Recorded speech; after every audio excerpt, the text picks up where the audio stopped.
अगर मैं आपसे कहूं कि मार्केट में 90% लोग इसलिए पैसा नहीं खोते क्योंकि उन्हें स्ट्रैटेजी नहीं आती, बल्कि इसलिए खोते हैं क्योंकि उनका माइंडसेट अनट्रेंड है, तो क्या आप मानेंगे?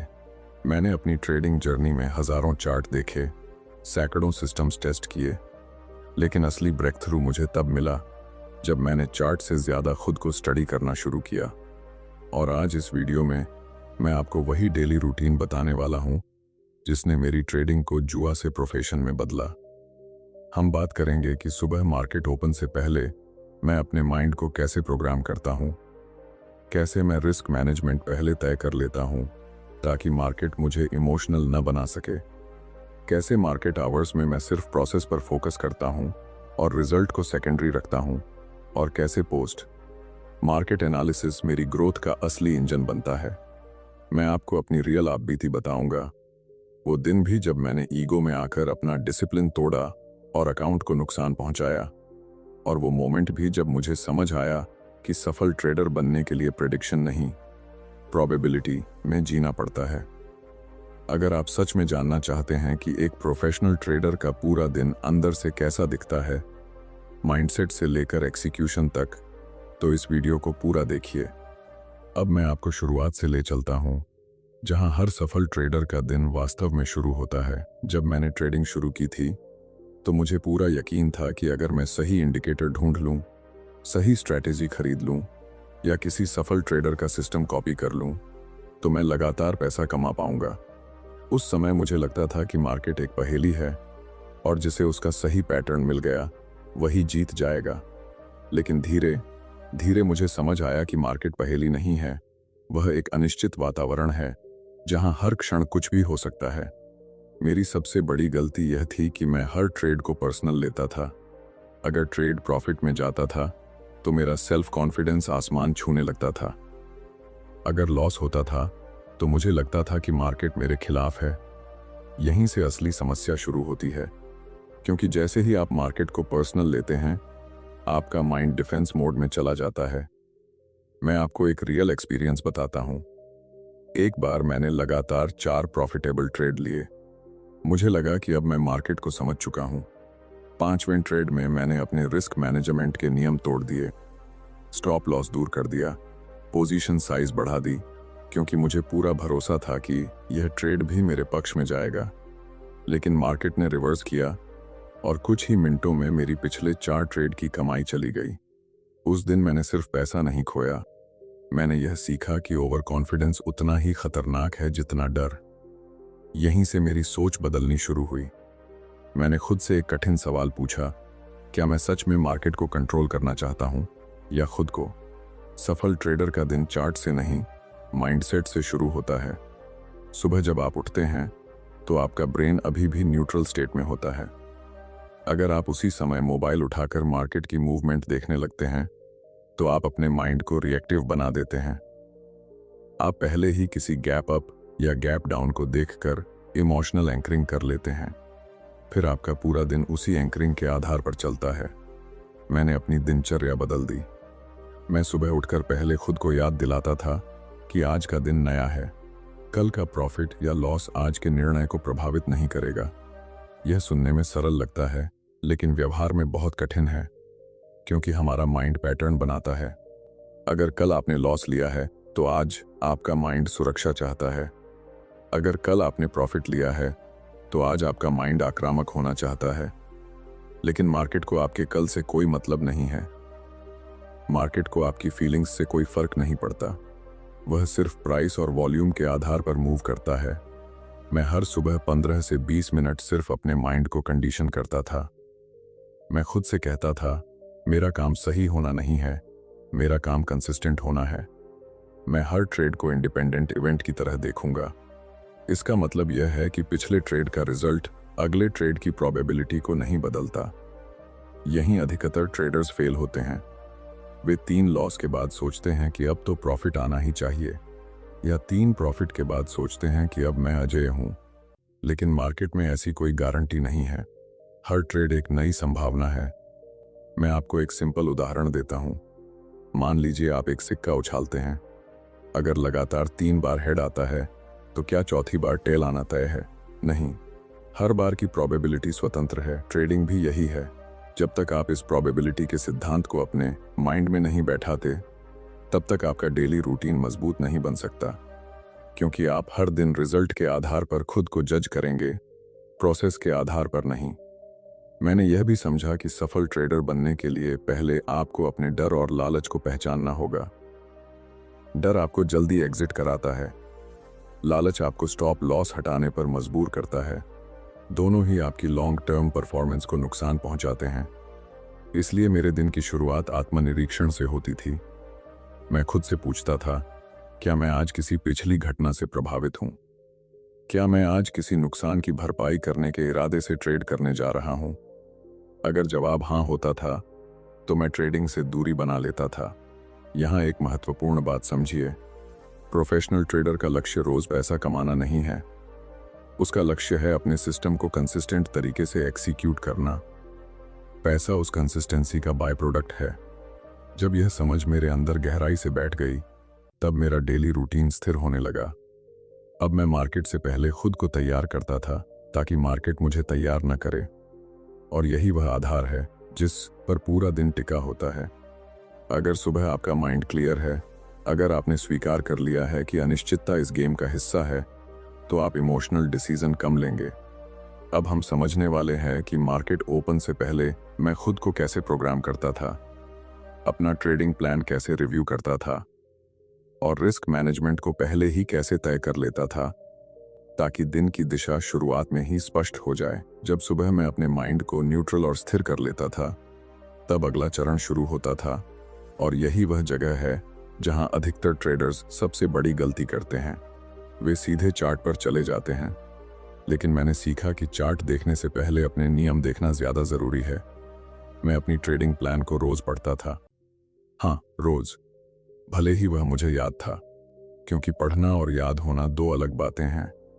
जब आप उसे पढ़ते हैं, तो आप अपने माइंड को रिप्रोग्राम करते हैं। आप उसे याद दिलाते हैं कि आपका काम हर मूव पकड़ना नहीं है, बल्कि अपनी एज के साथ ट्रेड करना है। मैं अपने प्लान में 3 चीजों पर विशेष ध्यान देता था। पहला, मेरा सेटअप क्या है, कौन सा पैटर्न या कौन सी कंडीशन मेरे लिए वैध एंट्री है। दूसरा, मेरा स्टॉप लॉस कहाँ होगा। और तीसरा, मेरा रिस्क प्रति ट्रेड कितना होगा। यहां मैं एक बहुत महत्वपूर्ण बात साझा करना चाहता हूं। रिस्क मैनेजमेंट मार्केट ओपन होने के बाद तय नहीं होता, वह पहले तय होता है। अगर आप मार्केट खुलने के बाद सोचते हैं कि कितना रिस्क लेना है, तो उस समय आपका निर्णय इमोशन से प्रभावित होगा। मैं पहले ही तय कर लेता था कि आज मैं अपने अकाउंट का अधिकतम एक निश्चित प्रतिशत ही रिस्क करूंगा। अगर 3 लॉस लगातार होते हैं, तो मैं दिन बंद कर दूंगा। यह नियम मैंने दर्द से सीखा। एक समय था जब मैं सोचता था कि अगर अभी लॉस हुआ है, तो अगला ट्रेड बढ़ा लेना चाहिए, ताकि रिकवरी जल्दी हो जाए। लेकिन यही मानसिकता अकाउंट को धीरे धीरे खत्म कर देती है। मार्केट में रिवेंज ट्रेडिंग सबसे खतरनाक जाल है। आप सोचते हैं कि आप लॉस रिकवर कर रहे हैं, लेकिन वास्तव में आप अपना कंट्रोल खो रहे होते हैं। प्री मार्केट में मैं यह भी देखता था कि आज कोई हाई इंपैक्ट न्यूज़ तो नहीं है। अगर कोई बड़ा इवेंट है, तो वोलेटिलिटी अनियमित हो सकती है। मेरा सिस्टम अगर ट्रेंड बेस्ट है, तो मैं न्यूज़ के समय ब्रेकआउट ट्रेड नहीं लेता था, क्योंकि उस समय प्राइस बिहेवियर रैंडम हो सकता है। इसके अलावा मैं अपने चार्ट पर सिर्फ ज़रूरी लेवल्स मार्क करता था, सपोर्ट, रेजिस्टेंस की एरिया। मैं चार्ट को इंडिकेटर्स से भरता नहीं था, क्योंकि ज़्यादा जानकारी अक्सर निर्णय को जटिल बना देती है। क्लैरिटी सादगी में होती है। मैं खुद से एक कमिटमेंट दोहराता था, मैं मार्केट से कुछ लेने नहीं जा रहा हूं, मैं सिर्फ अपने प्लान को एग्जीक्यूट करने जा रहा हूं। यह वाक्य साधारण लगता है, लेकिन इसमें गहरा साइकोलॉजिकल प्रभाव है। जैसे ही आप मार्केट से कुछ लेने की भावना रखते हैं, आप अपेक्षा बनाते हैं, और अपेक्षा टूटती है तो इमोशन सक्रिय होता है।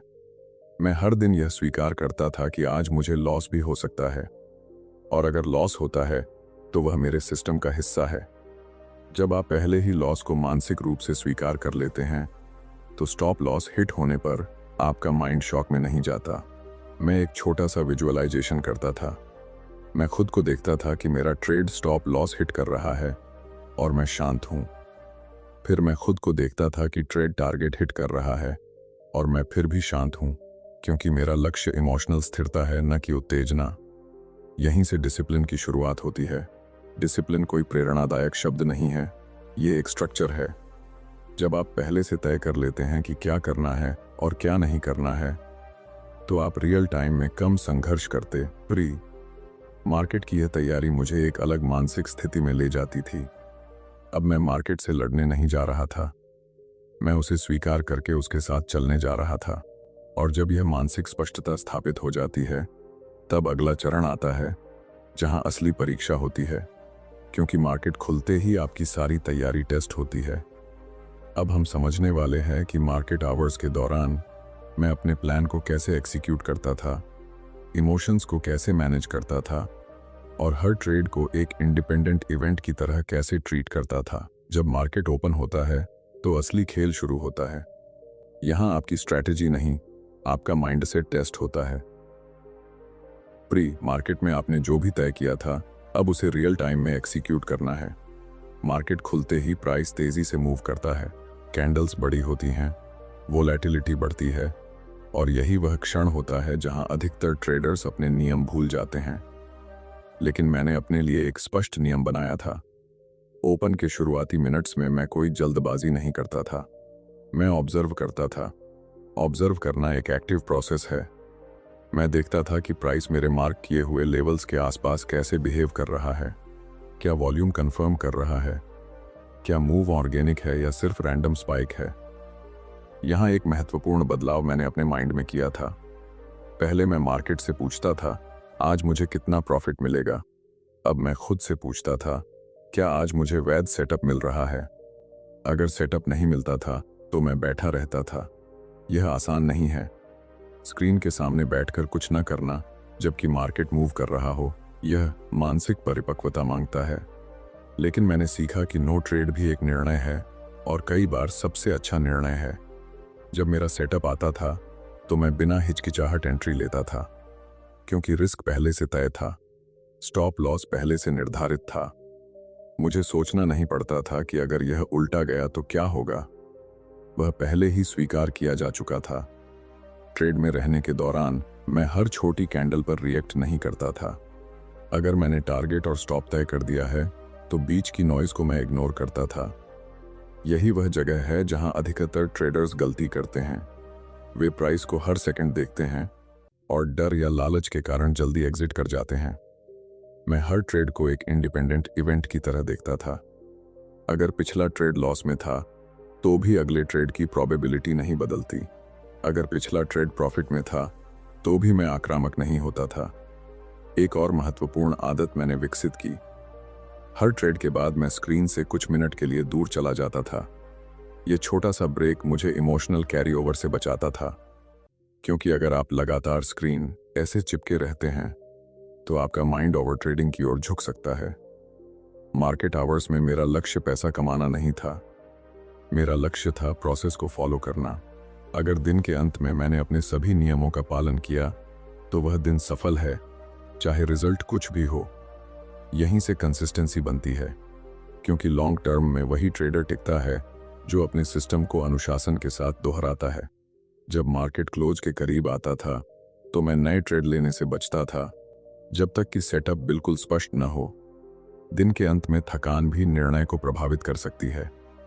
इस तरह पूरा ट्रेडिंग सेशन प्रोसेस ड्रिवन बन जाता है, इमोशन ड्रिवन नहीं।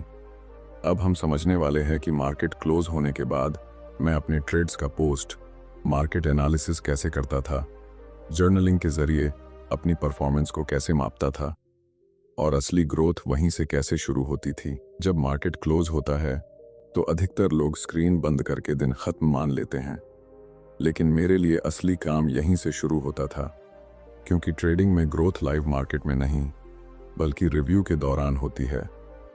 मैं सबसे पहले अपने सभी ट्रेड्स को जर्नल में रिकॉर्ड करता था। सिर्फ एंट्री और एग्जिट प्राइस लिखना पर्याप्त नहीं है, मैं यह भी लिखता था कि उस समय मेरा माइंडसेट क्या था। क्या मैंने प्लान के अनुसार एंट्री ली? क्या स्टॉप लॉस वही था जो पहले तय किया था? क्या मैंने बीच में कोई इमोशनल निर्णय लिया? यह आत्मविश्लेषण आसान नहीं होता, क्योंकि यहाँ आपको खुद से ईमानदार होना पड़ता है। अगर ट्रेड प्रॉफिट में है लेकिन आपने नियम तोड़े थे तो वह अच्छी ट्रेड नहीं है, और अगर ट्रेड लॉस में है लेकिन आपने सभी नियम फॉलो किए हैं तो वह खराब ट्रेड नहीं है। यही वह मानसिक बदलाव है जिसने मेरी परफॉर्मेंस को बदला। पहले मैं सिर्फ प्रॉफिट और लॉस देखता था, अब मैं प्रोसेस क्वालिटी देखता था। मैं अपने ट्रेड्स को 2 श्रेणियों में बांटता था। एक, सिस्टम लॉस, यह वह लॉस है जो प्रोबेबिलिटी का हिस्सा है। दूसरा, इमोशनल लॉस, यह वह लॉस है जो मैंने नियम तोड़ कर लिया। धीरे धीरे मैंने देखा कि मेरे अकाउंट को सबसे ज्यादा नुकसान सिस्टम लॉस से नहीं बल्कि इमोशनल लॉस से हो रहा था। और जैसे ही मैंने इमोशनल लॉस को कम करना शुरू किया, मेरी इक्विटी कर्व स्थिर होने लगी। हर हफ्ते मैं अपने डेटा को समरी करता था। मेरी विन रेट क्या है, मेरा average risk to reward ratio क्या है, क्या मैं ओवर ट्रेडिंग कर रहा हूं, क्या मैं कुछ खास समय में ज्यादा गलती करता हूं। डेटा झूठ नहीं बोलता। इमोशन आपको भ्रमित कर सकता है लेकिन डेटा आपको स्पष्ट तस्वीर देता है। कई बार ऐसा होता था कि 3-4 दिन लगातार लॉस हुए। पहले मैं सिस्टम बदल देता था, लेकिन जब मैंने डेटा को देखना शुरू किया तो समझ आया कि लॉस का यह क्रम भी सिस्टम की सांख्यिकीय संरचना का हिस्सा है। अगर लॉन्ग टर्म में सिस्टम प्रॉफिटेबल है तो शॉर्ट टर्म ड्रॉडाउन से घबराने की जरूरत नहीं है। पोस्ट मार्केट एनालिसिस ने मुझे धैर्य सिखाया। इसने मुझे यह सिखाया कि ट्रेडिंग एक मैराथन है, स्प्रिंट नहीं। दिन के अंत में मैं खुद से एक सवाल पूछता था, क्या मैंने आज अपने डिसिप्लिन का सम्मान किया? अगर जवाब हाँ है तो मैं संतुष्ट रहता था, क्योंकि पैसा कंसिस्टेंट प्रोसेस का परिणाम है, लक्ष्य नहीं। यहीं से एक ट्रेडर धीरे धीरे प्रोफेशनल मानसिकता की ओर बढ़ता है। वह भाग्य पर नहीं, संरचना पर भरोसा करता है। अब हम समझने वाले हैं कि ट्रेडिंग सिर्फ चार्ट और जर्नल तक सीमित नहीं है, बल्कि आपकी लाइफस्टाइल, हेल्थ और ओवरऑल माइंडसेट किस तरह आपके रिजल्ट को सीधे प्रभावित करते हैं। अब जब आपने सुबह का माइंडसेट, प्री मार्केट तैयारी, लाइव एक्सिक्यूशन और पोस्ट मार्केट एनालिसिस समझ लिया है, तो एक आखिरी लेकिन सबसे गहरी परत बाकी है, और वह है आपकी लाइफस्टाइल। मैंने एक समय यह गलती की थी कि मैं सोचता था ट्रेडिंग सिर्फ स्क्रीन पर होती है। अगर मैं ज्यादा घंटे चार्ट देखूंगा तो ज्यादा पैसा कमाऊंगा। लेकिन सच इसका उल्टा निकला। जितना ज्यादा मैं स्क्रीन से चिपका उतना ज्यादा मैं इमोशनल हुआ। जितना ज्यादा मैं थका उतने खराब निर्णय लिए। धीरे धीरे मुझे समझ आया कि ट्रेडिंग एक हाई परफॉर्मेंस प्रोफेशन है। जैसे एथलीट अपने शरीर को ट्रेन करता है, वैसे ही ट्रेडर को अपने माइंड और शरीर दोनों को संतुलित रखना पड़ता है। अगर आपकी नींद पूरी नहीं है तो आपका निर्णय लेने का सिस्टम कमजोर हो जाता है। अगर आप लगातार तनाव में हैं तो आपका रिस्क मैनेजमेंट ढीला पड़ जाता है। अगर आपकी पहचान सिर्फ एक ट्रेडर तक सीमित है तो हर लॉस आपके सेल्फ कॉन्फिडेंस को हिला देगा। मैंने अपनी दिनचर्या में रेगुलर एक्सरसाइज शामिल की। यह सिर्फ हेल्थ के लिए नहीं था, यह मानसिक स्थिरता के लिए था। मैंने यह भी तय किया कि मैं अपने जीवन में ट्रेडिंग के अलावा भी गतिविधियां रखूंगा, क्योंकि जब आपका पूरा आत्ममूल्य सिर्फ अकाउंट बैलेंस पर निर्भर होता है तो आप निष्पक्ष निर्णय नहीं ले सकते। मैं हर दिन के अंत में खुद से यह नहीं पूछता था कि आज कितना कमाया। मैं यह पूछता था कि क्या मैं आज भावनात्मक रूप से स्थिर रहा, क्या मैंने अपने नियमों का सम्मान किया। यही स्थिरता लॉन्ग टर्म सफलता की नींव है। ट्रेडिंग में अनिश्चितता स्थायी है, लेकिन आपका माइंडसेट स्थिर हो सकता है। अगर आप इस पूरे डेली रूटीन को देखें तो यह चार्ट से शुरू नहीं होता और चार्ट पर खत्म नहीं होता। यह आपकी सोच से शुरू होता है, आपके अनुशासन से गुजरता है, आपके डेटा से मजबूत होता है और आपकी लाइफस्टाइल से सुरक्षित रहता है। याद रखिए, सफल ट्रेडर वह नहीं है जो हर दिन प्रॉफिट करे। सफल ट्रेडर वह है जो हर दिन प्रोसेस को दोहराए। कंसिस्टेंसी ही असली एज है। अगर आपको यह वीडियो वैल्यू दे रहा है तो इसे लाइक जरूर करें ताकि यह ज्यादा लोगों तक पहुंचे। चैनल को सब्सक्राइब करें, क्योंकि यहाँ हम ट्रेडिंग को सिर्फ स्ट्रैटेजी के स्तर पर नहीं बल्कि माइंडसेट और साइकोलॉजी के स्तर पर समझते हैं। कमेंट में जरूर बताइए कि आपके डेली रूटीन में सबसे बड़ी कमजोरी कहाँ है, ताकि हम उसे अगली वीडियो में गहराई से डिस्कस कर सकें। अंत में मैं यही कहूँगा, मार्केट को बदलने की कोशिश मत कीजिए, खुद को बदलना शुरू कीजिए। जब आप खुद पर महारत हासिल कर लेते हैं तब मार्केट सिर्फ एक अवसर बन जाता है, खतरा नहीं। यही प्रोफेशनल ट्रेडिंग की असली समझ है।